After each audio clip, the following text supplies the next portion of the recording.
Hey guys, welcome to the vlog. Hope you guys are having a great day today.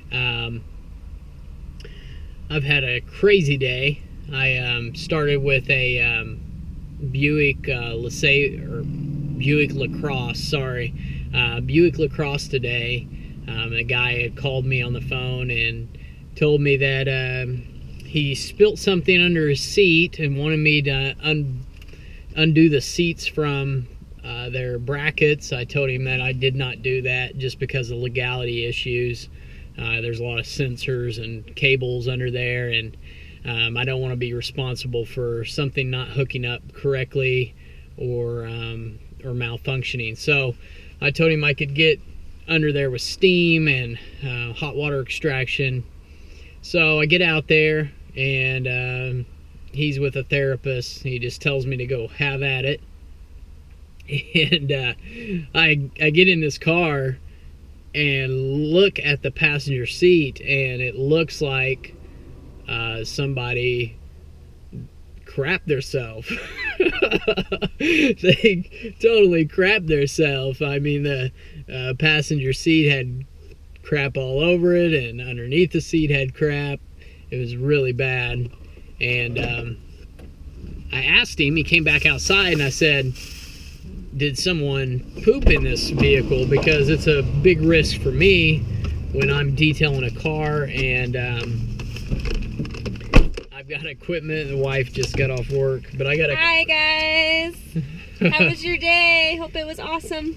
But anyways, when I have equipment that can get infected by someone's feces, and then I have to go and clean and disinfect all my equipment, it gets really stressful. Plus, having to deal with someone's crap, literally, is no fun.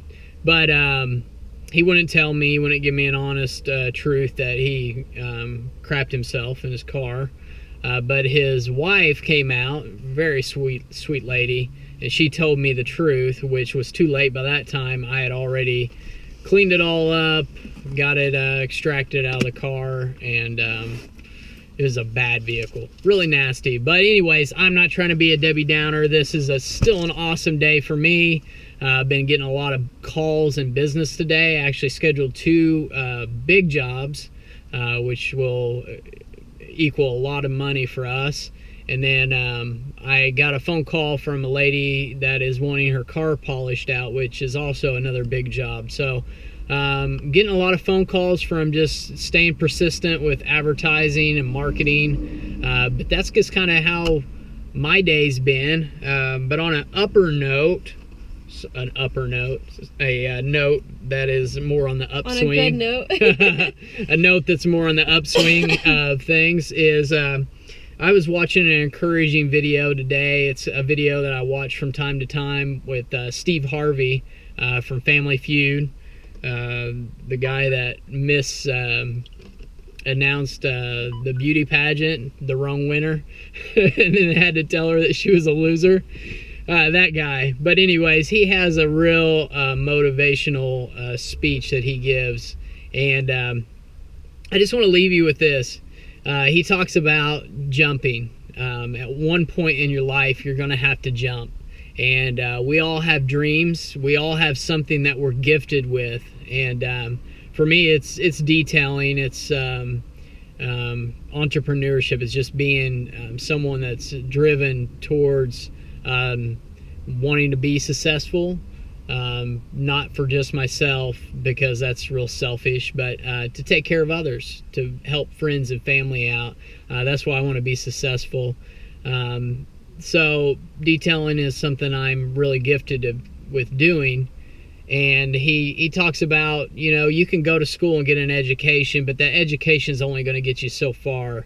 You got to be in tune with your gift, and your gift's going to take you to places that's going to stretch you. It's going to stretch you to the point where you're going to think you're going to break, because you know that you've got to do something with that gift. And sometimes doing something with a gift means giving up something. Maybe it's a cushy job. Maybe you know you got money coming in and you feel safe. Maybe it's because you got insurance. Whatever it might be. but just know this: you have to be true to yourself, and sometime in your life you're going to have to jump. You're going to have to make a decision. Do you go after your dreams, or do you let it all go to the wayside and then live with regret the rest of your life?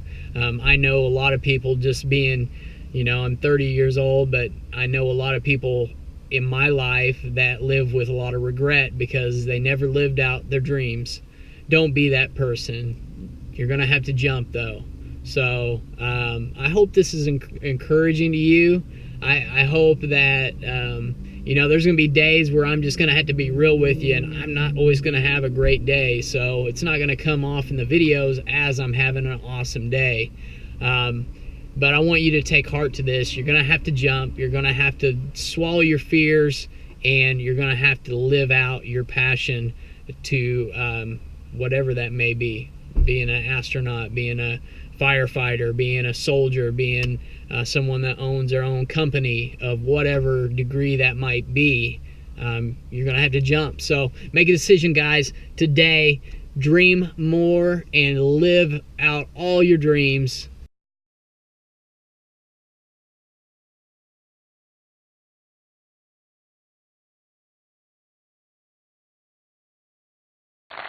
I'm going to share something with you.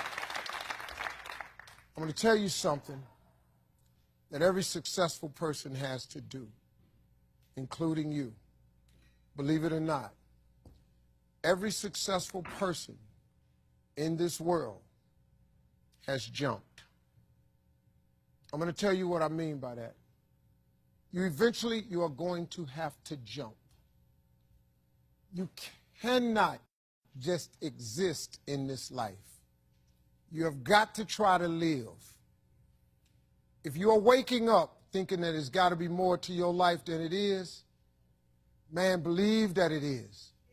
Believe in your heart of hearts that it is. But to get to that life, you're going to have to jump. I'll tell you why I call it jumping. See, God, when he created all of us, he gave every last one of us a gift at birth. He never created a soul without endowing them with a gift. You just got to quit looking at gifts as running, jumping, singing, dancing. It's more than that. It's if you know how to network, if you can connect dots, if you draw, if you teach.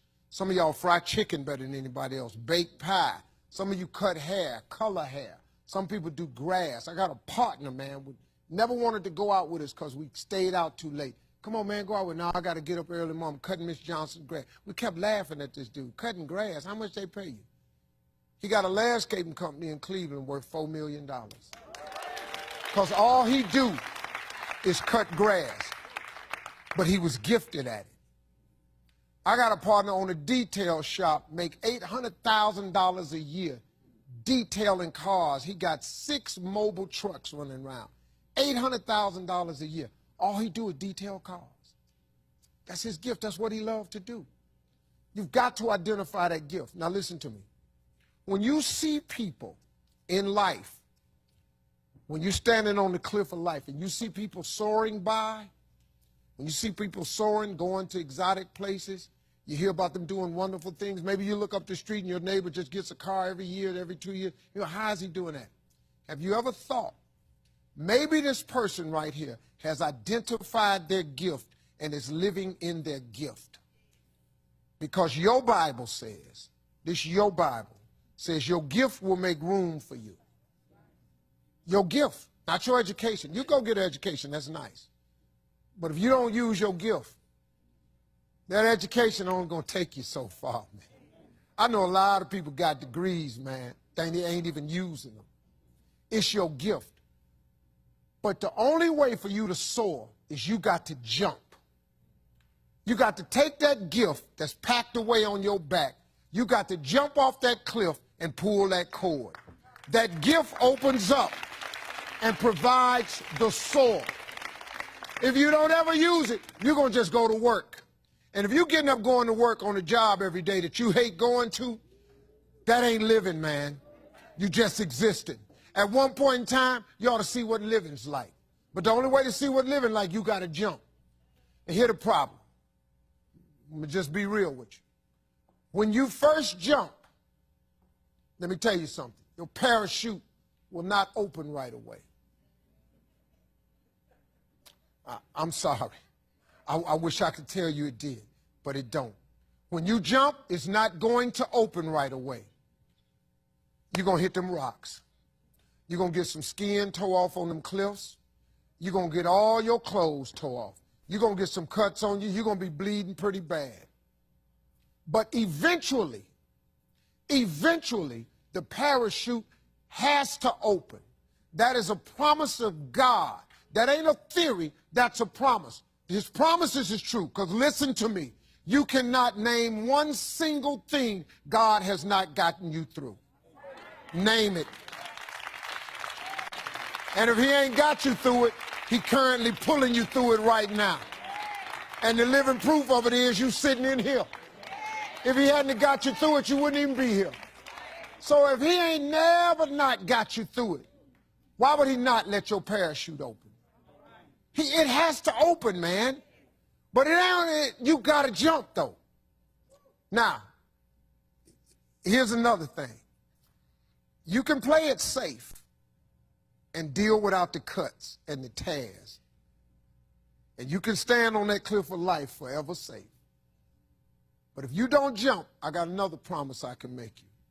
Your parachute will never open. You'll never know. You'll never know what God really has for you. See, your God has a wonderful life for you. Once again, I'm going to refer to your Bible. Now, you go down there, you memorize these scriptures, you don't apply them to yourself. Your Bible says that he comes to give you life and give you life more abundantly. If I were you, I would jump. Because that's the only way to get to that abundant life. You got to jump, man. You got to take a chance. Now, when I get through talking, there are those of you who discuss this in the car. Well, I got bills, and I got bills. Whether you stay on the cliff or you jump, you're going to have bills. Well, if I quit my job, I'm going to ruin my credit. If you got a job, you live in check to check. Even if you got A1 credit, you can't buy nothing else no damn way. At one point in time, man, do yourself a favor. Go see what God really do. God hold you up, man. He ain't going to let you fall. He ain't bring you this far to let you fall. Do yourself a favor, man. Before you leave this world, before you die, jump. Just jump one time. Just jump. Thank you very much.